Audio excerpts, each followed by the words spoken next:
তাহলে বুঝতে পারছেন শুধু দর্শক মণ্ডলী, এখানে ধর্মপত্নীর সঙ্গে ঘর করা কি সোজা? তা যে একেবারেই সম্ভব নয় জেনেই শ্যামল ডিভোর্সের প্রস্তাব রাখল। নম্রতা ওয়াজ ক্যাপচুরিয়াস। বিভৎস রেগে সে বাড়ি থেকে বেরিয়ে থাকতে লাগলো তার বন্ধু দেবলীনার বাড়িতে।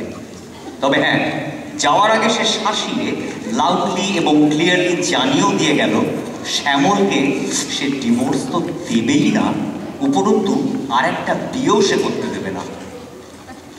একটু ঘাবড়ে গেলেও শ্যামল কিন্তু দমে গেল না, বরং সে শরণাপন্ন হলো ওর অভিন্ন হৃদয় বন্ধু ডিভোর্স লয়ার অভিজিতের। অমায়িক খচ্চর ব্যক্তিত্ব সম্পন্ন অভিজিতের পরামর্শে বিভিন্ন ডেটিং সাইটে ঢুকে শ্যামলবাবু ডিভোর্সি মহিলাদের সঙ্গে বেশ মাখো যোগাযোগ চালাতে লাগলো। ও হ্যাঁ, এখানে আপনাদের একটা কথা বলে নেওয়া দরকার। বাঞ্ছারামের সেই যে উক্তি